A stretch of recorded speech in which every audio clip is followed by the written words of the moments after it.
Today's video is all about NFL mock draft, and it's going to be the post-combine. Players rose, players fell. So in this video, we're going to do a mock draft after the NFL combine. Let's get it started right now.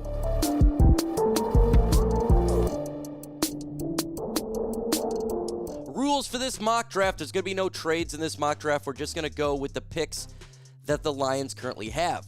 We used the mock draft simulator 5 times, and that's just kind of get an idea of where players will be. Now, we've seen in drafts past, you don't expect a player to fall like a Brian Branch, but sometimes it does. We use the information from the NFL Combine. The Detroit Lions, they seen prospects at the Combine, 28 prospects, and as you know, generally speaking, the Lions draft from players that they do meet at least about 50% of the time.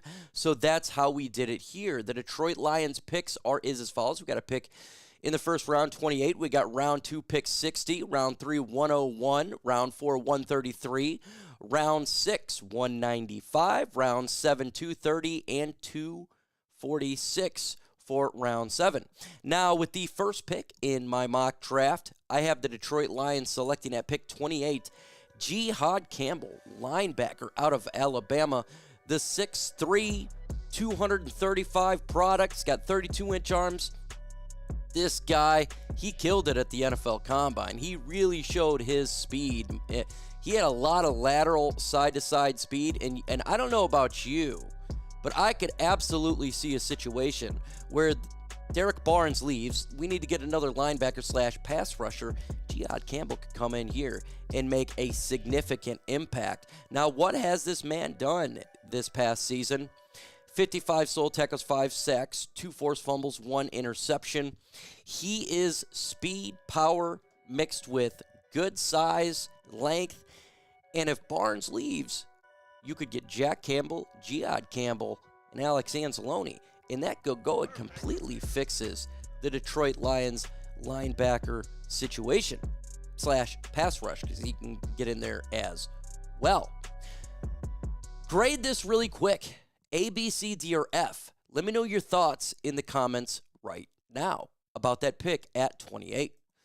Now we're going to continue on here, go to pick 60. And this is the pick that may be controversial because in the simulator, this player kept falling. I don't know if this player is going to be there. I think probably gets pushed up ahead. But we've seen Brian Branch fall, right? So I decided to go with it. And with the 60th pick, the Detroit Lions take Jack Sawyer, pass rusher, 6'4", 260 pounds, 31-inch arms out of Ohio. Now, we have been talking about Sawyer on this channel for some time. Why is that? Because he is a guy I think could be paired well with Aiden Hutchinson, a never-ending motor. Never-ending. 25 solo tackles, 9 sacks, 3 forced fumbles, 1 interception. Sawyer could come in here and be an immediate impact day 1. You would have Hutchinson, Sawyer on the outside, Lee McNeil when he is healthy, DJ Reader on the interior. The Detroit Lions defensive line is vastly improved. Vastly improved. And if you draft Campbell and you get Sawyer, your defense is drastically improved. You have added the pass rush that we really need with those first 2 picks. We need to get players that can get to the quarterback. We need versatile. We need this defense to be better than what it is. And so far, with Jihaad Campbell and Jack Sawyer, I 100% believe that the Detroit Lions defense would be upgraded. But that's not just it, right? We still have more selections. And pick 101, we're going to keep beefing up the defense by taking Joshua Farmer, defensive tackle out of Florida State, 6'3", 318 pounds. Farmer is a clog in the middle of that defense, and he can actually rush the passer a little bit there. He's got 12 solo tackles, 4 sacks, 0 forced fumbles, 0 interceptions.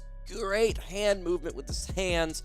Good off the line, really fast off the line, and has a never-ending motor and loves to be able to stop the run. And that doesn't that just sound like a Dan Campbell type of guy. A guy that can come in here and help that defensive line out. And remember that Ali McNeil is injured. He won't be back. My expectations is about halfway through the season, maybe week 8, somewhere in that nature. So with the first 3 picks, I know it's defense, but you have completely, at least, given a lot of depth and manpower, not just manpower, but starters on that defensive line that can make it an impact. Farmer can be a player that comes in and out. And we don't know what's going on with Broderick Martin. Maybe Broderick Martin doesn't even make the football team. You know, he's had some issues so far. So you get Jihad, you get Jack, and you get Joshua. 3 J's can put some offenses aways, if you ask me. No, so far, I want you to grade the mock draft. A, B, C, D, or F. Give me your thoughts right now in the comments below. It's not over here because in round 4, we got to get more help. And we're going to go offense here. We're going to go with wide receiver Pat Bryant, 6'2", 204 pounds, 31-inch arms out of Illinois. Lions met with him as well. Bryant, he has done some amazing work when you look at Pat Bryant. I mean, he's a guy that can, and we don't know the situation. Now, I don't think the situation is going to be where we're talking about Jamison Williams not making the team. We're talking about that type of stuff. I don't see that situation happening. This would be a player who I think has his ceiling is extremely higher, right? Going forward, we're talking about, he'd be a young player at 22. So you're getting a guy who's younger in that area. And it's not like this player is terrible at all. He had 54 receptions, 984 yards, 10 touchdowns, and 18.2 average. So he can play on the outside. But like if a Tim Patrick doesn't come back, or say he does develop, you would have an option there. And we're talking about a pick at 133 at wide receiver. Now, I know a lot of people don't want to go wide receiver, but we may need a wide receiver, especially if Tim Patrick doesn't come back. So it's 100% an option. The Lions like him. They met with him. Keep an eye out for him. Now, in round 6, we're going to go ahead and continue draft some defense here. And we're going to go with B.J. Adams, the cornerback out of UCF here, 6'2", 182 pounds.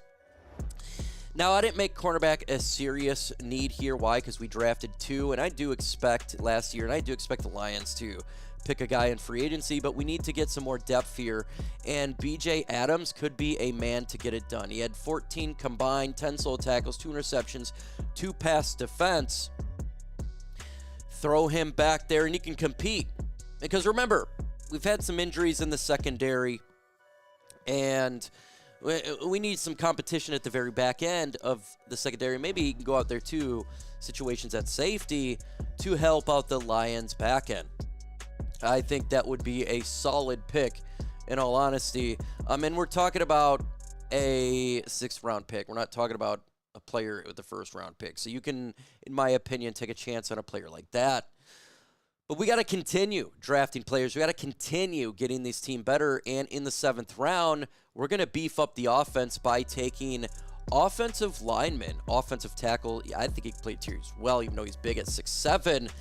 Think of a Dan Skipper type, 315 pounds. You could also put him on as an extra lineman, right? Dalton Cooper out of Oklahoma State, 315.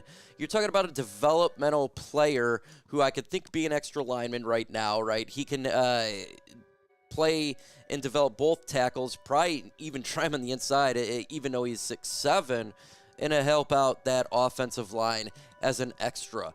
Now, who knows what's going to... There are some players in the Lions offensive line right now that you wonder, are they going to be on the team going forward? There's some of these players that, let's keep it a buck, that has not done much since we have drafted them. And there's some players that we haven't drafted in some, like Colby Sorsdale in a couple years that we don't believe he has developed that. And so if he hasn't developed at a range you'd like him to develop, I think then the Detroit Lions should look in other directions and continue to build that offensive line. And there's nothing wrong with continuing to do that and getting more depth there for the Detroit Lions. So last time I asked this, grade my mock draft, A, B, C, D, or F. My final draft pick here is we're going to go with safety here. How about Shiloh Sanders from what? Colorado State. Yeah, Sanders right there. You're all going to rip on me for this one. But we're talking about a late 7th round pick, 246 safety, 6 foot, 195 pounds. And the Lions do need to get a backup safety. We're just talking backup of the backup of the backup. What he has done, 45 solo tackles, 1 forced fumble, 0 interceptions, and 2 pass defense. We're good. We're pretty damn good with the safety position. But Afufu Melifonwu, he may not be back this year. And if he is not back this year, we got to get some depth at that safety position. A younger player, too. And I love Afufu Melifonwu.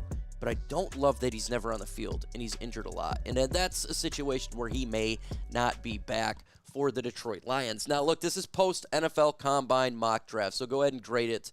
Your thoughts. We still got free agency coming up in about a week and a half. I'll do another mock draft after big part of free agency. There'll be another one, and then I'll probably do one more after that, and that'll be my final one after seeing 30 visits, after seeing what we've done in free agency, in the holes that we have. I'll do a final mock draft, but as you notice, there's going to be similar names coming in here. Why is that? Because you're going to have the Lions. They're probably going to bring back some of these players with their 30 visits, like a Sawyer, Jihaad Campbell. Some of these guys you're going to be seeing again, and so they're probably going to be on my mock draft at that case. So give me your thoughts in the comments. With that said, folks, adios.